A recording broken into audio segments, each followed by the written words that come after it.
So in the first question, we want to write down the exact value of theta in radians. And because the sector has been divided, the circle's been divided into 5 equal sectors, the whole way around is 2 pi, and obviously we divide that by 5. The area of sector AOB is 20 pi. Find the value of r. So the area of a sector is half r squared theta, which we know is 2 pi over 5, and that's equal to 20 pi. In order to solve this equation, I'm going to cancel some things down. So if I divide both sides by 2 pi, I end up with 10, and that way r squared is 10 times 5 times 2, which is 100, and r is positive, therefore r is 10. Finally, to find the length of AB, 2 ways of doing it. I could split this triangle down the middle and then say I've got 2 little right angle triangles and work things out in there. But otherwise, I'm going to say that the length of AB using the cosine rule is equal to r squared plus r squared minus 2 r squared cosine of theta. And therefore that's equal to 2r squared, which is 200, minus 200 cos 2 pi over 5, and that's not a special thing, so I type that into my calculator, which I make sure is in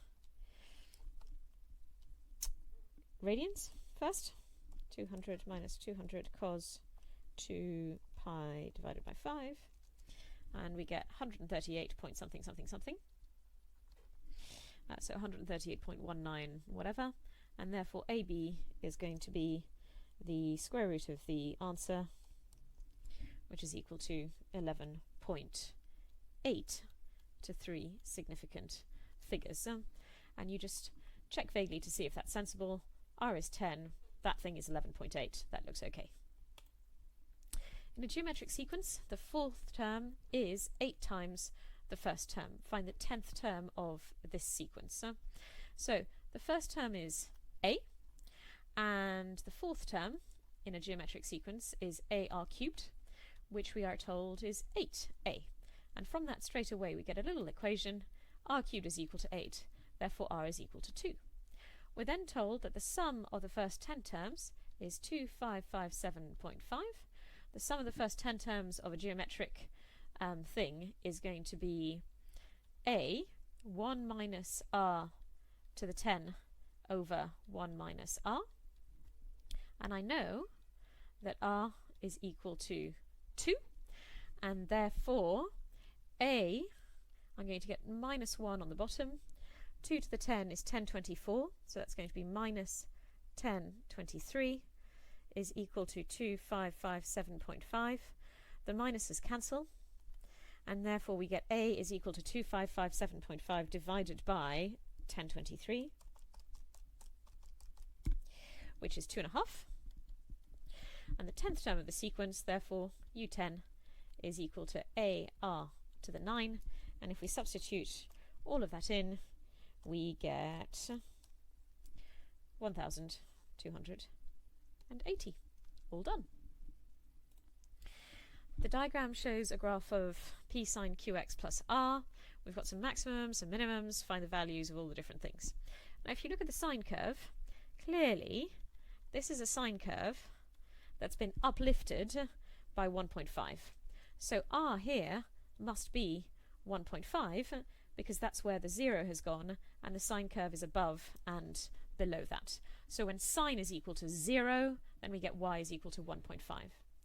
The next important thing is that p is going to be how tall this is, because sine goes from 0 to 1, and this thing is 0.5 tall, therefore p will be 0.5. And then finally, when we're trying to work out what q is, let's see, the whole sine curve seems to go sort of up and down, but I can't exactly see the length of one cycle. Therefore, what we might need to do is just substitute in one of the points. At the maximum point, 2 equals 0.5 sine q times pi over 6 plus 1.5. Take away 1.5 from both sides and divide by 0.5, and we end up with sine q pi over 6 is equal to 1 at the maximum point. And in order for sine to be equal to 1, the inside must be equal to pi by 2, therefore q must be equal to 3. And I can check that on my GDC to see that I get the right curve. Over here, all monetary answers to 2 decimal places, so let's underline that so that we remember to do that at the end. Calculate how much she will owe at the end of 5 complete years.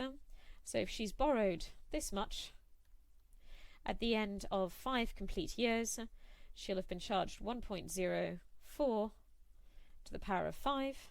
We can work out what that is, which is equal to 12,166.53 to 2dp. In the year in which the debt payment becomes more than that, she'll pay the whole loan off with 1 repayment. How many years is that going to be? Well, I want this number times 1.04 to the power of n to be larger than 15,000. 1.04 to the n is larger than 15, because I divide both sides by 10,000. Oops, sorry, that should be 1.5. And therefore I can take logarithms of both sides or type it into my GDC with different values of n to see what works out. If I take logarithms of both sides, I get that n log 1.04 is greater than log 1.5, and therefore n must be at least log 1.5 over log 1.04. Working that out, log 1.5 divided by log 1.04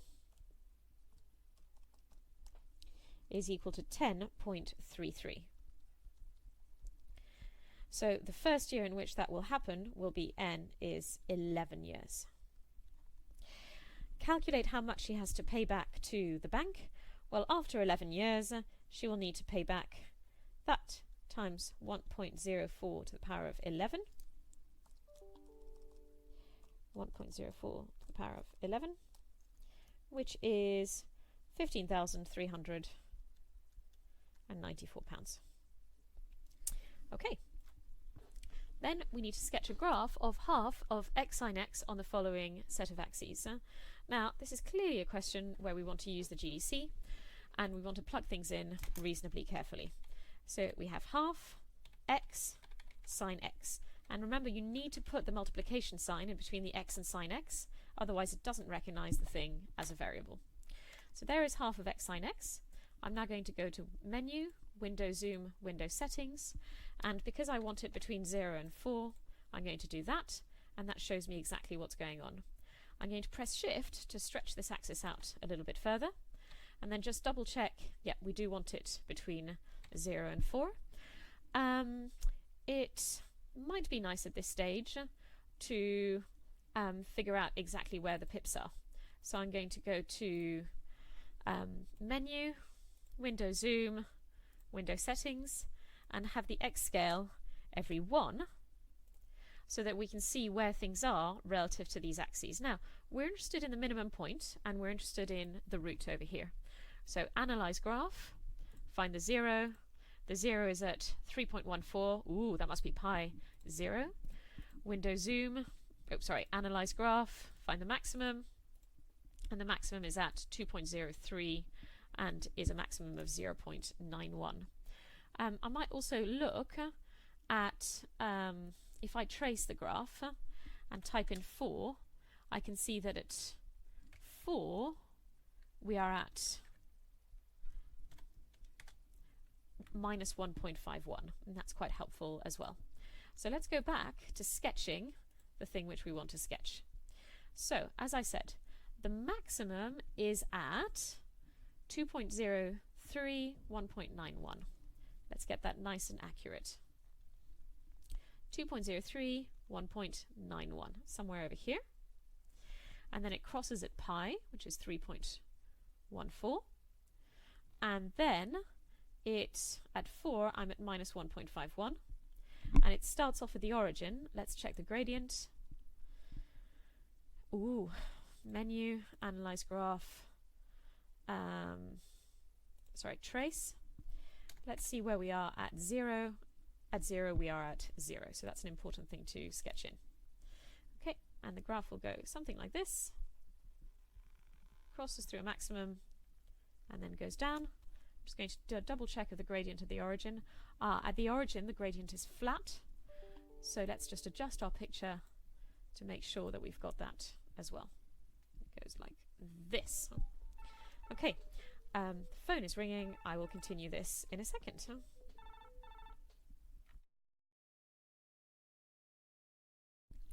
Okay, so now what we need to do is we need to put in all of the important points. So that is 2.03, 0.91.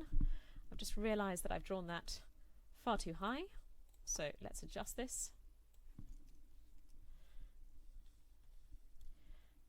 2.03, 0.91 is this point there, and then we get 4 minus 1.51, and it crosses at 0, 0, and this point is pi. Hence find the value for which g of x is equal to minus 1. Well, g of x will be equal to minus 1 at this stage over here, and all we're going to do is type that into the GDC to see what is going on. So I'm going to go back to a calculator page. Actually, no, I'm just going to plot the thing and see where we get to. So if we press tab, we're just going to put a function in which is at minus 1 and go to menu, analyze graph, intersection, and look at the intersection of these two curves, and you can see that it crosses at 3.71. X, let's draw that carefully, x equals 3.71. Done.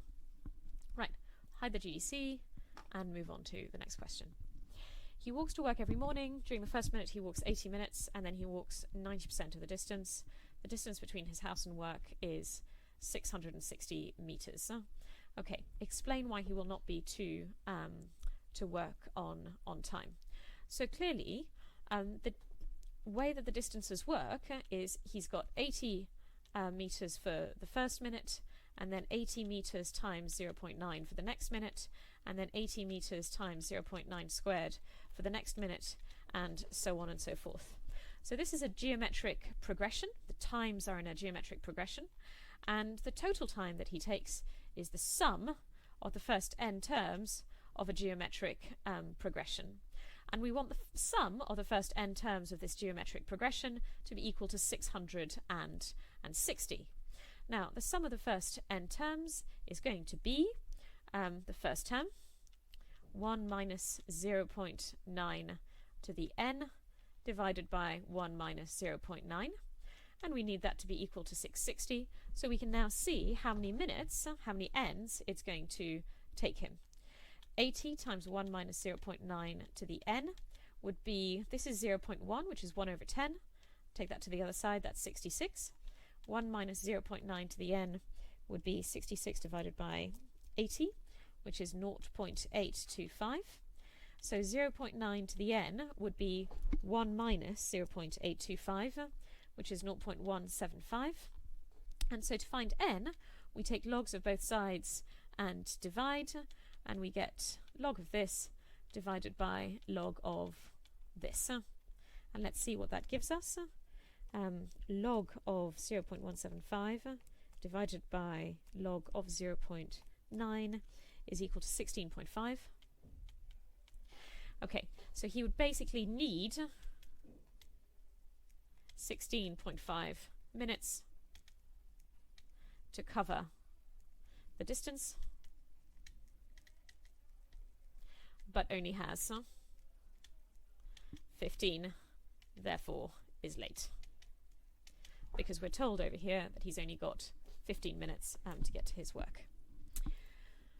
Finally, we've got something with a height, a stone thrown off a bridge, and it's a negative quadratic, so it's going to do something like that or something like that when it falls off.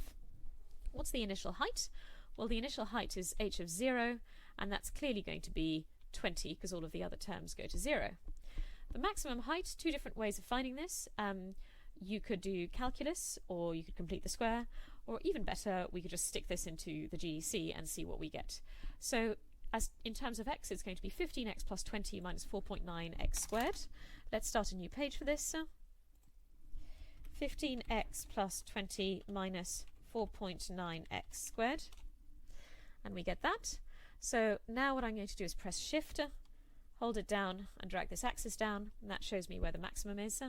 Analyze graph, maximum, there it is, the maximum height is 31.5. So the answer to part B, the max height is 31.5 meters.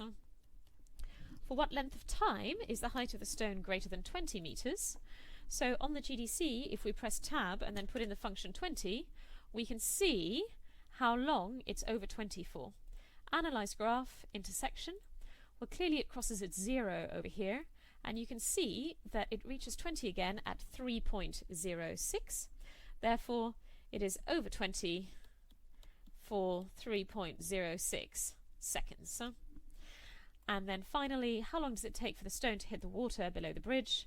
So that's going to be menu, analyze graph, find the 0 of this graph, which is over here, and therefore it takes 4.07 seconds to hit the water.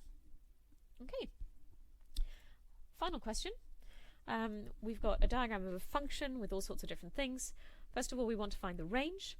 Well, the range is the possible y values, so the range is going to be y belonging to the real numbers such that y is greater than or equal to 0. We can have the equal because of this over here, and less than or equal to 6. Then it says let g is equal to f of x minus 5, and we need to sketch it. Well, when we replace x by x minus 5, it shifts that way by 5, so we end up with something like that and like that. Write down the domain of g. So the domain of g is the set of x values that give you something, and looking at the graph, that is obviously going to be x is less than or equal to 3 and greater than or equal to minus 1, and then I'm just going to write that properly in set notation. X belongs to R such that x is between this and this. If you're not sure which direction it goes when you replace x by x minus 5, what you can do is pull up something on your GDC, like, you know, x squared, and then in the same thing you could write x minus 5 squared, and that shows you that the graph has moved to the right. Okay, finally, one more question to go. Here's a function, write down the range, and x rather mysteriously is between minus 14 and 13. So it's the cube root of 2x plus 1, and all I'm going to do is type this into the GDC. F of x is equal to the cube root of 2x plus 1. There it is. Menu, window zoom, actually graph entry edit, no, window settings, there we go. We want to go from minus 14 to 13, and I'm going to go up in ones just until I understand what's going on. Now if we do that, we've got quite a nice curve over here. Let's see what else we need to do. First of all, find the range of f. Well, the range is going to be all the y values, and the bottom bit of the range is going to be when x is equal to 13. So it's just going to be f of 13. Let's work out what that is. F of 13 is the cube root of 26 plus 1, which is 27, and that's equal to 3. The bottom bit of the range is f of minus 14, which is the cube root of 2 times minus 14 is minus 28, plus 1 is minus 27, and the cube root of that is minus 3. Therefore, the range is y belonging to the real numbers such that minus 3 is less than or equal to y is less than or equal to 3. Find an expression for f inverse. So to find f inverse, we switch over the x and the y, having written things in this form, and we rearrange to make sure we've got the right thing. So we're going to cube both sides. X cubed is equal to 2y plus 1. 2y is going to be x cubed minus 1. Y is going to be x cubed minus 1 all over 2. And therefore, we write things in the inverse form. F inverse of x is equal to x cubed plus 1, x cubed minus 1 all over 2. Write down the domain and range of F inverse. Well, for F, we knew that the domain was minus 14 less than or equal to x less than or equal to 13. When we do the inverse function, the domain and range switch. So the domain of F inverse will be x belonging to R such that minus 3 is less than or equal to x is less than or equal to 3. And the range will be y belonging to R such that minus 14 is less than or equal to y is less than or equal to 13. We're all done. Thank you very much, everyone. Lovely spending time with you. Bye-bye.